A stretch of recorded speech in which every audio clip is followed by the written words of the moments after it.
People saw a ragged old man standing at the roadside, ignored by everyone who passed.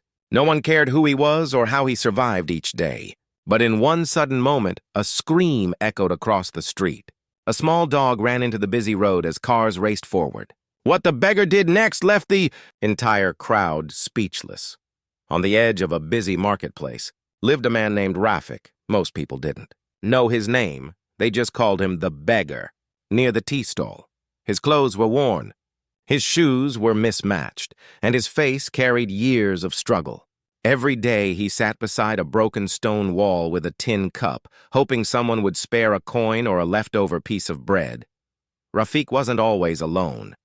Years ago, he had a small home, a wife, and a job as a mechanic. But life has a way of turning unexpectedly. His wife fell ill, and he spent everything he had trying to save her. When she passed away, he lost not only the love of his life, but also his reason to keep going. Bills piled up, and he eventually lost his home and work. With nowhere to go, he ended up on the streets.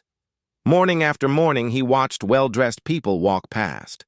Some looked at him with pity, others with disgust, and most simply pretended he didn't exist. Children whispered and pointed. Shopkeepers warned him not to get too close to their doors. Despite the cold stares and harsh words, Rafik remained gentle. He never begged loudly, never asked forcefully. Instead, he would say softly, "If you have extra, may God bless you." Sometimes he received a piece of roti. Sometimes nothing at all. Though people thought he was completely alone, there was something that quietly filled his heart with warmth, his love for animals. Street dogs often came near him, and he would share whatever tiny bit of food he had. He would pat them kindly, and they seemed to understand who he was. Whenever someone threw a stone at them, Rafik would shout, "Leave them! They hurt like we do." At night, he slept under an old wooden cart. If it rained, he would curl up under a plastic sheet he had found. If it was cold, he would hug himself and wait for morning. People saw only a beggar.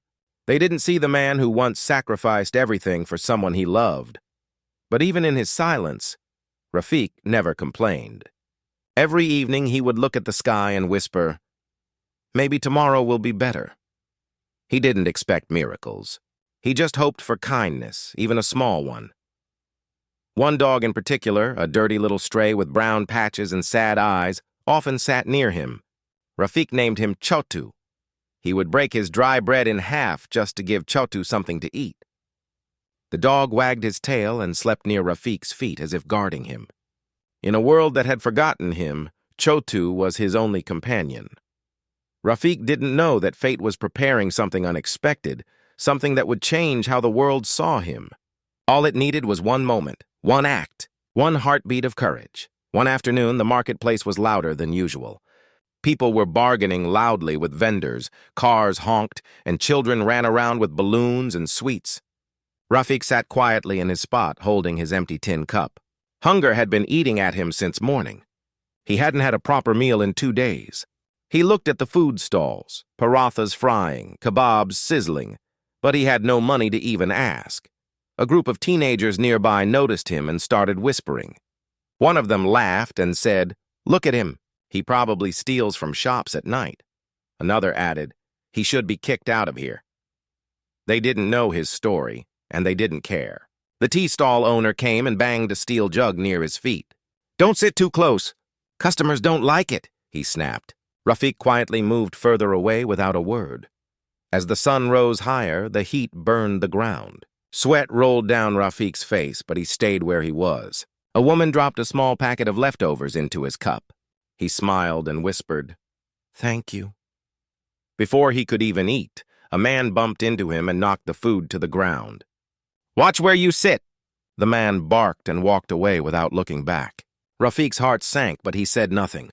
He bent down and picked up the empty packet. Chotu trotted over, licking his hand as if to say, "It's all right." People around continued their day as if his existence didn't matter. Some children threw stones at Chotu, laughing as the dog yelped. Rafik stood up quickly and shielded the dog with his arms. "Stop it! He's done nothing wrong!" he shouted. The kids ran off, but not before one of them muttered, "Crazy beggar!" Rafik sat back down and stroked Chotu's head. His eyes were tired, but his heart remained soft. He had lost so much: his home, his wife, his dignity in the eyes of others. Still, he could not bring himself to hate anyone. People forget kindness when they have full stomachs, he thought. Just then, a loud screech echoed across the street. Chotu got startled and ran off, slipping through the crowd. "Chotu," Rafik called out, trying to get up. But the little dog was already sprinting toward the main road where traffic was rushing non-stop. Cars sped by, horns blaring. A small child pointed and shouted, "The dog! The dog!" A few people turned to look, but no one moved. The dog froze in the middle of the road, paralyzed by fear as two cars approached from opposite sides. Gasps filled the air, but no one stepped forward. Rafik looked around, the people who mocked him, the ones who ignored him, the ones who looked away. In that moment, he didn't think about hunger or humiliation. He only thought, "Chotu needs me." Then, without hesitation, he stood up and ran. Rafik rushed forward with a burst of energy no one expected. His slippers nearly slipped off his feet as he darted toward the road. People shouted, "Don't go! You'll get hit!" But he didn't stop. His heart pounded, but his focus stayed on the terrified dog standing between speeding cars. A car honked loudly as it came closer. Rafik didn't hesitate. He stepped into the road, waving his arms to stop the oncoming vehicle. The driver slammed the brakes with a screech. At the same time, another car slowed down just enough for Rafik to scoop Chotu into his arms. For a moment, the world froze. Then the crowd gasped. Some covered their mouths, others stared in disbelief. The beggar, the one they avoided, insulted, and ignored, had risked his life without thinking twice. He held Chotu close to his chest and ran back toward the sidewalk. His breath was heavy and his knees shook, but the dog was safe. As he reached the side of the road, a woman approached him slowly. "Are you all right?" she asked softly. It was the same woman who had dropped food in his cup earlier. Before Rafik could reply, a man stepped forward from the crowd. He was in his mid-40s, wearing a blue shirt and carrying a briefcase. "I saw everything," he said. "You saved that dog without caring about your own life." Others started murmuring, some with guilt, some with admiration. An older shopkeeper came closer and placed his hand on Rafik's shoulder. "Brother, we misjudged you." A few people who previously ignored him now offered him water and food. The tea stall owner, embarrassed by his earlier harshness, brought a plate of fresh roti and curry. "Please eat," he said quietly. The man in the blue shirt knelt beside him. "What's your name?"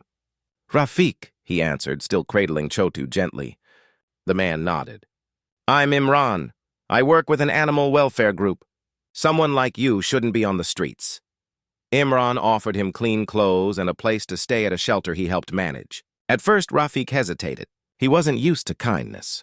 But when Imran said, "And the dog can stay with you?" Rafik's eyes filled with tears. They took him to a small shelter home at the edge of the city. Nothing fancy, but warm and welcoming. Rafik was given a bath, food, and a bed for the first time in years. Chotu was washed, fed, and given a cozy basket to sleep in. Days passed, and Rafik slowly started to smile again. Imran helped him get small work at a garage. The same hands that once fixed engines found strength again. People in the market began to recognize him and greeted him with respect. Some even apologized for how they had treated him. What began as a moment of heartbreak turned into a turning point.